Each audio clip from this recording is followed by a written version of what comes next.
Seria motivo de muita felicidade se vocês pudessem me fazer companhia durante uma breve reflexão nessa noite.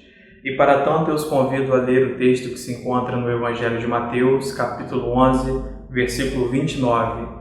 Disse Jesus: Tomem sobre vocês o meu jugo e aprendam de mim, pois sou manso e humilde de coração, e vocês encontrarão descanso para suas almas. Irmãos, preparando a reflexão dessa noite, eu senti o desejo de voltar às línguas originais, a língua no qual o texto foi escrito inicialmente, para de repente tentar extrair dali algum significado diferente, mais amplo, que viesse a trazer um pouco mais de claridade sobre esse texto.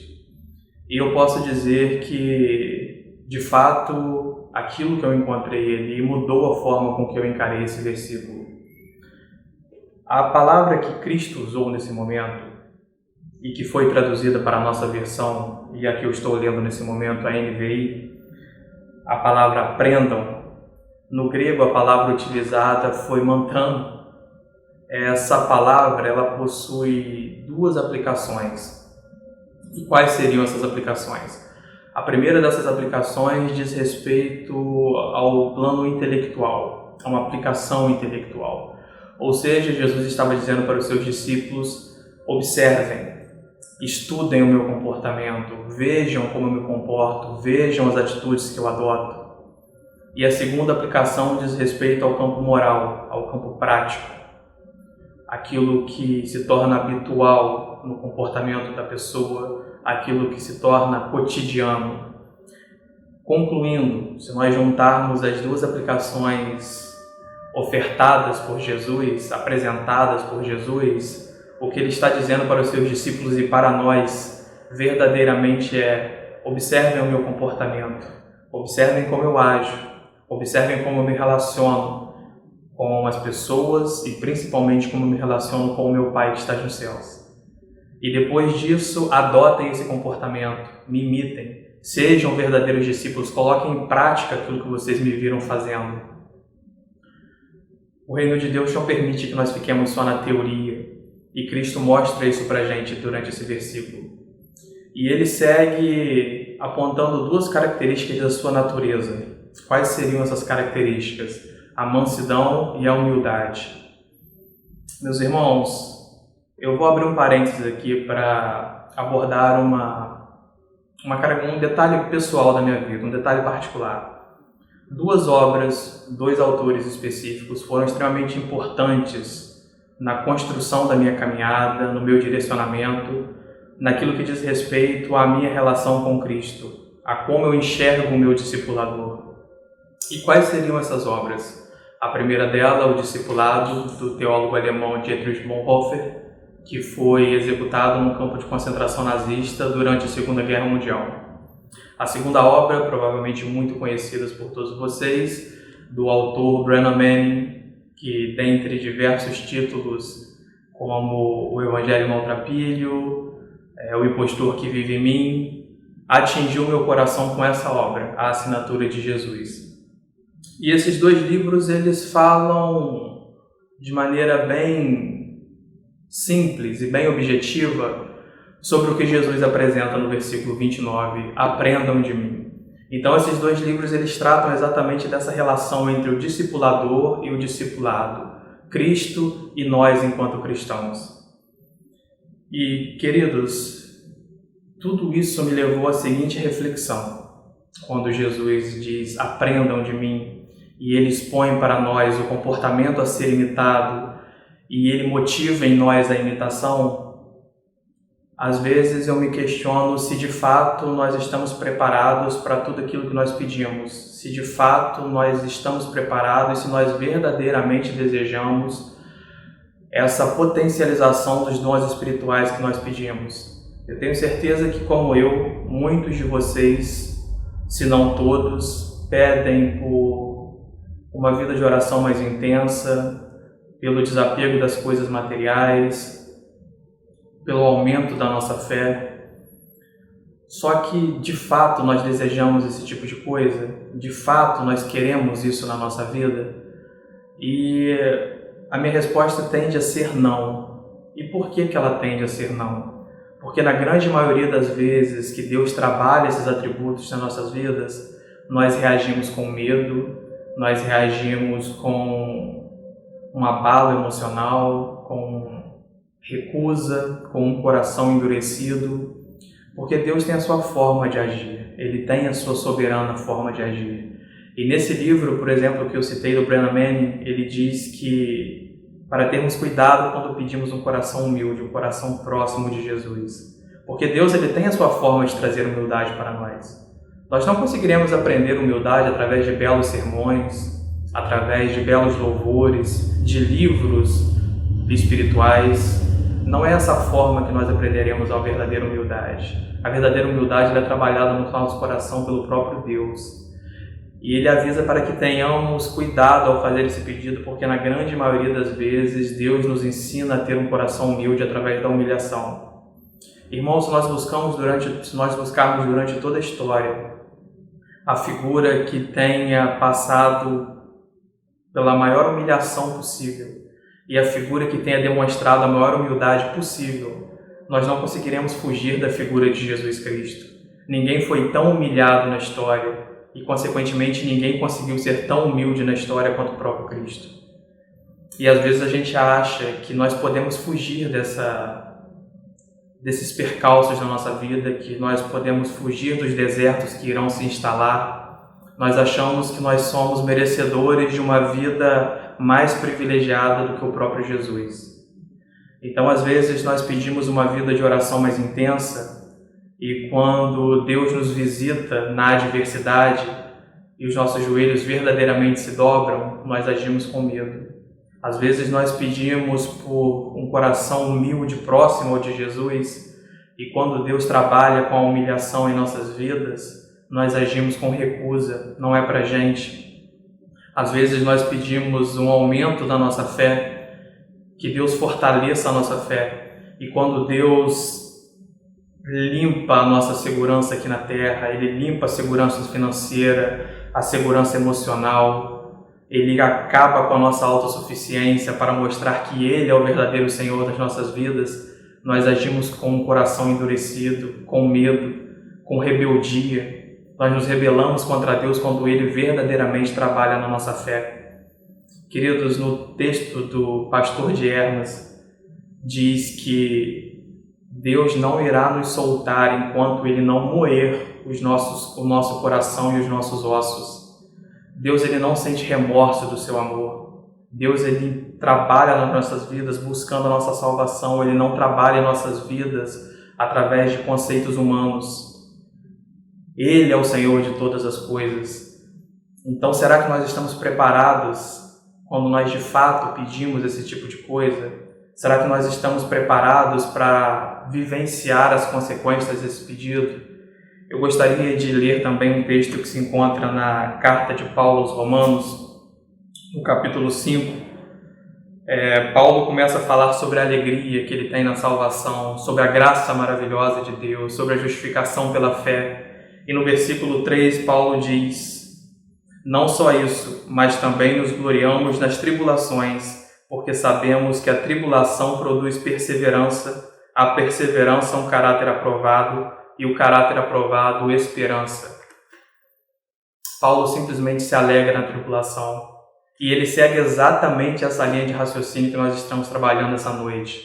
A tribulação irá produzir perseverança, a perseverança irá produzir um caráter aprovado diante de Deus, e o caráter aprovado diante de Deus irá produzir esperança em nossos corações. Poucas coisas na Bíblia são tão combatidas quanto a autossuficiência do homem.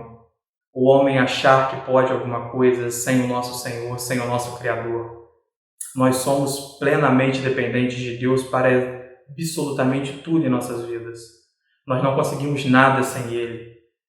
Então, quando Ele trabalha nas nossas vidas, o único objetivo dele é mostrar para a gente que Ele é conosco e que nada na Terra faz sentido. Recentemente eu comecei a ler um livro, é uma literatura nova para mim, do filósofo da Prússia, atual Alemanha, chamada Nietzsche. Muitos de vocês provavelmente conhecem. Nietzsche ele reconhece no cristão uma grande fraqueza. Ele diz que o cristão, por almejar uma vida que não essa, a nossa vida eterna ao lado do nosso Senhor, ele tem uma vida fraca na terra, porque ele tem práticas que geram fraquezas, como misericórdia, como desapego de coisas materiais. Nós não temos sede de poder, nós não precisamos da coisa da terra, porque nós sabemos que a nossa vida na glória eterna ao lado do nosso Senhor é aquilo que realmente vale. Então as coisas da terra, elas são descartáveis para nós. Mas, meus queridos, se nós olharmos com o nosso coração, um coração cheio da misericórdia do Senhor, cheio do Espírito Santo, nós vamos perceber que aquilo que Nietzsche aponta como fraqueza é a nossa verdadeira força. Porque tem que ser muito forte para conseguir rejeitar os prazeres que essa vida oferece. Tem que ser muito forte para colocar os joelhos no chão e orar a Deus pedindo um desapego das coisas materiais, abrir mão das coisas desse mundo, abrir mão dos prazeres desse mundo. Mas uma coisa me chama muita atenção. Enquanto eu estava lendo esse livro, eu percebi que Nietzsche, um ateu convicto, ele consegue ter exata dimensão da vida de sacrifício dos cristãos, mesmo que ele considere isso uma fraqueza. Ele consegue ver no cristão uma vida sacrificial, uma vida que abre mão dos prazeres da carne. E na maioria das vezes os cristãos não conseguem ter essa visão. Nós achamos que nós não precisamos sacrificar nada, que nós não precisamos abrir mão de nada. Isso me chamou muito a atenção. Um ateu consegue ter essa visão, mas muitos cristãos não conseguem. E novamente eu lanço a pergunta: nós estamos de fato preparados a colocar os nossos joelhos no chão e pedir ao nosso Senhor um crescimento dos dons espirituais na minha vida? Senhor, eu quero ser humilde. Senhor, eu quero o aumento da minha fé.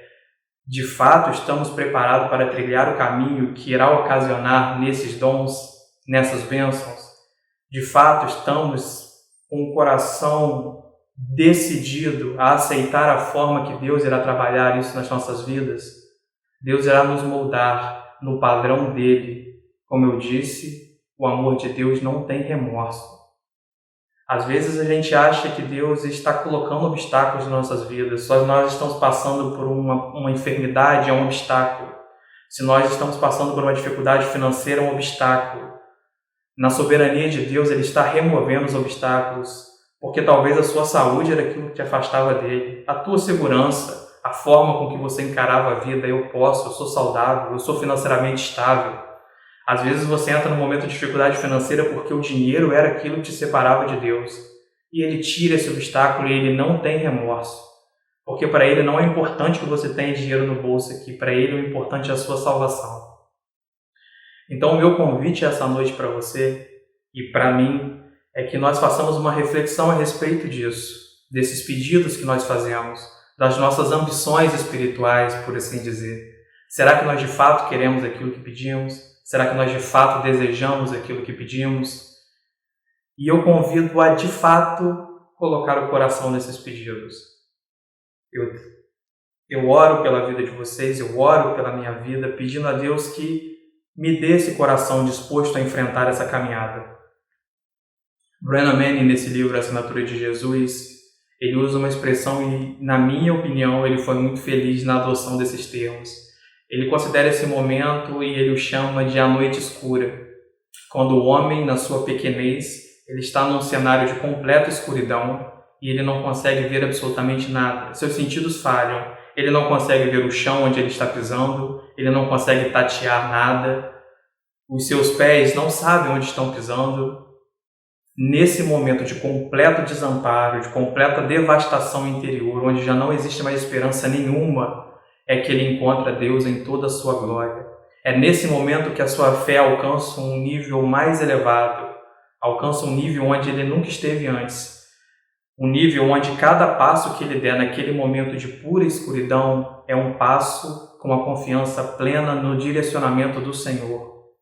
E Brennan Manning estimula que todos nós deveríamos passar por essa noite escura, por essa noite onde nossos sentidos humanos, a nossa autossuficiência, ela é completamente anulada por uma escuridão terrível, uma devastação interior.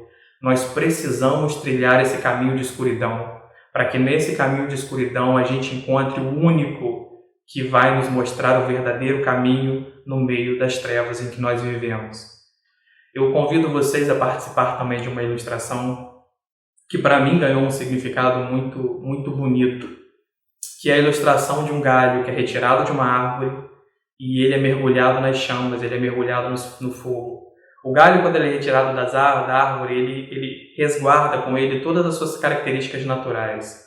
Ele ainda é verde, ele ainda é saudável, ele possui a seiva, mas quando ele é jogado no fogo, lentamente ele é carbonizado. Se você puxar aquele galho do fogo após alguns minutos, ele vai estar retorcido, ele vai estar carbonizado, ele vai estar feio, apresentando dor, apresentando sofrimento. Mas se você lançar esse galho no fogo novamente, com o tempo, ele vai ser retirado e ele já não vai ser mais um galho. Ele vai ter se tornado parte do fogo, ele vai ter se tornado uma brasa, ele será parte daquilo que o consumiu. E assim deve ser a vida do cristão na mão do Senhor. Às vezes a nossa caminhada vai ser dolorosa, às vezes nós vamos sair carbonizados, machucados, mas no final dessa caminhada, nós teremos nos tornado um com o fogo, com a chama. Ela veio para aperfeiçoar. Essa depuração ela veio para aperfeiçoar. Jesus, o próprio Deus, ele não trabalha nas nossas vidas de maneiras fúteis. Ele trabalha na nossa vida de maneira objetiva, visando a nossa salvação no mais perfeito e sublime amor. Então, meus queridos, o meu convite para vocês essa noite é que nós levemos verdadeiramente para os nossos corações esse desejo pelos dons espirituais, mas com a certeza de que a nossa caminhada vai ser difícil, mas o Senhor nos acompanhará nela. E se o Senhor nos acompanha, nós não devemos temer absolutamente nada, porque aquele que começou a boa obra aqui há de cumpri-la. Essa é a minha oração essa noite, essa é a minha reflexão que eu gostaria de compartilhar com vocês, pedindo a Deus pelas nossas vidas, pedindo a Deus para que Ele tenha misericórdia de nossas vidas e agradecê-lo por nunca desistir de nós, ainda que sejamos fracos, ainda que tenhamos medo, mas o Senhor é conosco. Vamos orar, irmãos? Pai amado, glorioso Deus, eu te agradeço, Senhor, por essa oportunidade, Pai. Eu te agradeço, Senhor, por todos aqueles que estão ouvindo essa mensagem, Deus. Eu te agradeço, Senhor, por todos aqueles que se colocam diante de Ti, Pai, com o coração quebrantado, Deus, pedindo auxílio ao Senhor, Deus, pedindo que o Senhor fale aos seus corações, Pai. Deus, eu tenho certeza que o Senhor não desampara nenhum deles, Pai. Se existem joelhos dobrados nesse momento, Pai, lágrimas nos olhos, o Teu Espírito Santo, Pai, está lá. O Teu Espírito Santo consola, o Teu Espírito Santo, Pai, traz alívio, Pai, traz segurança, Senhor. E nós temos a mais absoluta certeza que o Senhor não nos abandona, Pai. Deus, nós só temos a Te agradecer, Senhor, porque num momento de extrema tristeza, Pai, num momento onde o mundo olha para um lado, olha para o outro, Deus, sem encontrar uma saída sólida, Pai, nós temos a saída sólida no Senhor, porque nós sabemos que isso aqui é passageiro, Pai. Nós sabemos, Deus, que o Senhor está no controle da situação. E ninguém melhor do que o Senhor, Deus, para direcionar os nossos passos. Nós agradecemos, Senhor, no precioso nome de Cristo Jesus. Amém.